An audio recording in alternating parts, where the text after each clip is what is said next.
The Tyre Kickers Classic Car Chat with Max and Matt. Bonus episode. Hello there, my name is Matt and welcome to another Tyre Kickers bonus episode. This time we're trackside at Castle Combe circuit in Wiltshire for the Triumph TR Register Track Day.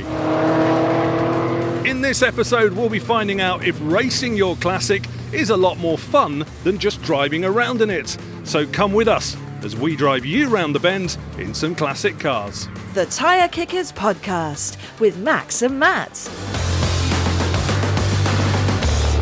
So yes, it's early here at Castle Combe racetrack and weather's set to be dry and sunny today, which is good, as 48 old Triumphs are starting to hit the track now and they'll be racing round it over the next 7 or 8 hours. Now we're talking old TR3s, TR4s, 5s, 6s and TR7s, as well as Spitfires, Stags and Dolly Sprints as well. This is all the work of the TR Register, who've organised this track day to give owners a chance to give their car some beans and a chance to put their foot down.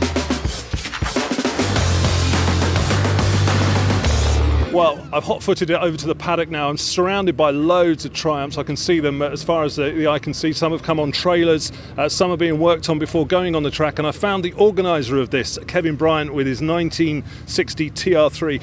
Kevin, I suppose the obvious question must be, why not just drive this to the pub? Why bother coming and putting your race suit on like you've got today?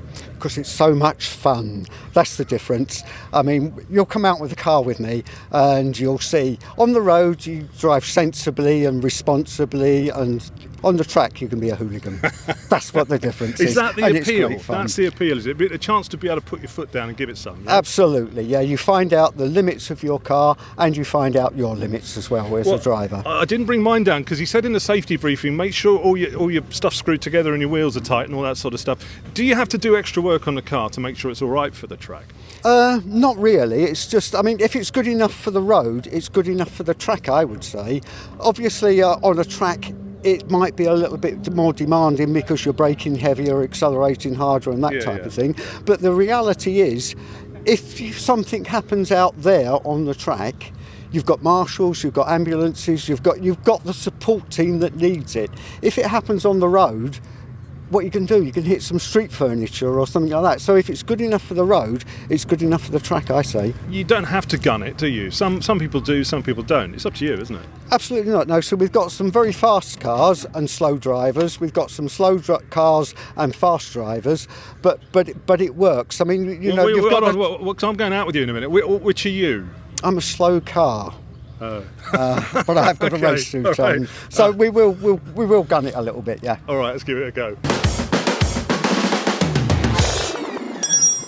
Well, all around the paddock here, people are working on their cars. I found a really nice little Triumph Spitfire, a blue one, Mark III, and its owner, Pete. Pete, why are you here at these track days? I think they're the most fun you can have in an old car, frankly. I think you can thrash them as much as you like. It's relatively safe.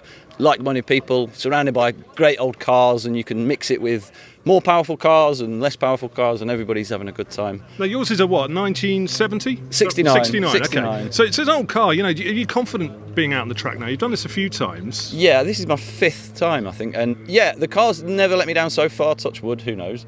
So the car goes well, the engine is pretty strong.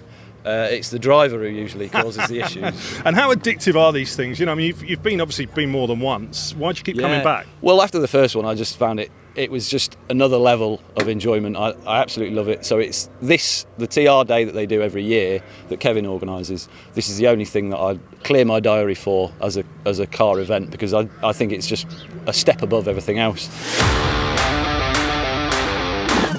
So we're back in the paddock and we're looking at Tony Brown's 1974 Dolly Sprint. Tony, tell me the story with this one. Okay, Matt, this car was originally a race car over in South Africa, and it came back to the UK in about 2010, and I bought it without an engine with the point of hill climbing and sprinting it, and I've been doing that since about 2013, 2014. My brain's a bit confused because it's decked out in it's white, blue, red, and with a black vinyl roof. It says Leyland Cars, and the engine's running. Without any problems. Now, actually, you've just rebuilt this engine and put it back in, haven't you? Yeah. I mean, the Dolomite Sprint's always had a bit of a reputation for being a bit temperamental around the head gasket, but with my friend Rob at Sprint Speed, he's come up with a lot of modifications to make it a lot more reliable. Nice. It's ticking over and warming up at the moment. You're going out shortly. Why'd you do this? Why'd you do track days and not just take it down the pub? I think I do track days because I love working on the car. I love tinkering with it, and the hill climbs and sprints is perhaps the cheapest form of motorsport. You have a fantastic day, you meet fantastic people in the paddock, and it's just all about cars, and then you can go down the pub.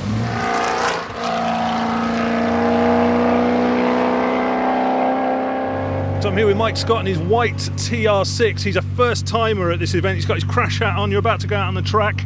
How are you feeling about it? A lot more confident than I was earlier this morning for my first time.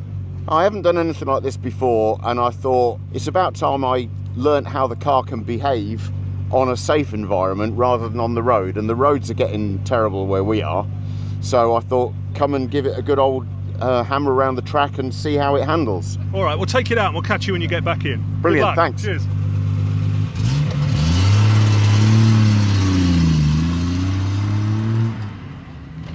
Well, Mike's just come back in off the track. How was that? That was brilliant. I took the opportunity to take the instructor with me. Oh, okay. And so I'd gone round twice on my own. Yep.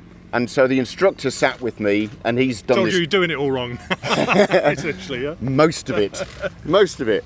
But it was brilliant, and the opportunity. Just get your crash helmet off. Yeah. How's it? Hold your hand out. How's the adrenaline? Are you shaking from it, or you? No, I'm all right. How did the car hold up? The car was perfect. It's like, I think everyone says it's not the cars, it's the driver.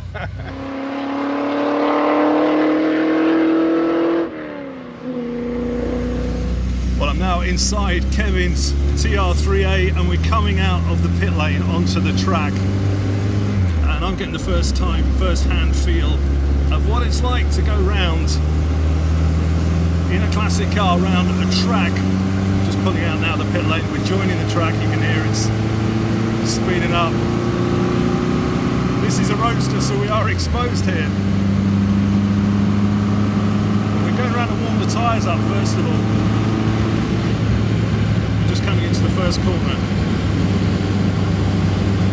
Just taking it nice and gently to start with, dropping down for the next corner. There's the cone to turn in. The car's leaning a little bit, back's coming out just a touch, tyres are still a little bit cold. But as Kevin said, he's a fast driver, so I think we'll be speeding up. So braking for the cone into the corner. Just clipping the corner, clipping the second corner, coming out wide, coming up to the next cone, which indicates when to turn in for the corner. And coming in, he's in third at the moment, he's keeping in third, changing down to fourth, on the straight. Coming to the right hand side now, here's our next turning cone, he's keeping in fourth. Gentle turn, you've got a right hander coming up here, so braking for the cone, into the corner. We're just feeling the car lean a little bit as we're coming around on the edge. Whoa. You really feel it in an old car like this, braking here for the corner now.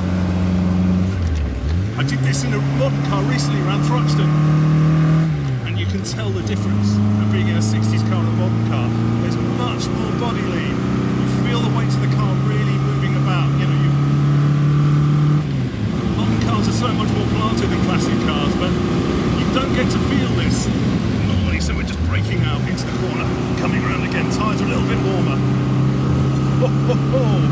You really feel the lean. Braking into the corner. Mr.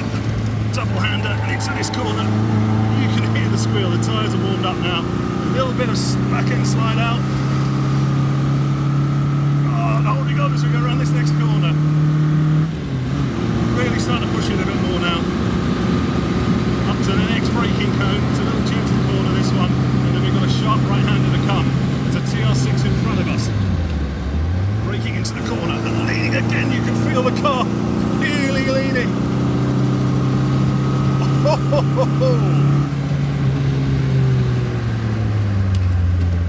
Coming back into the pit lane now, slowing down. Well, that was great. A really, really good experience and a way to feel your car move. You know, when you drive your classic car on the road, you get the feel of it, but my God, you get the feel of it on a track. Nicely driven, Kevin. I'm going for a little bit of a sit down now.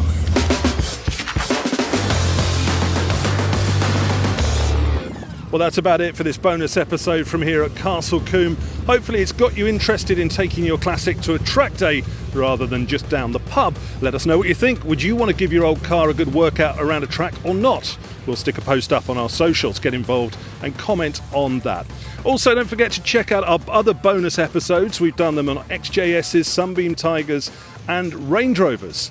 Thank you for listening to this one, though. I'm off to find a coffee and change out of these petrol-smelling overalls. But Max and I will be back with a regular episode of the Tyre Kickers very soon. Until then, bye. Don't forget, you can find us at The Tyre Kickers UK on Instagram and The Tyre Kickers on Facebook.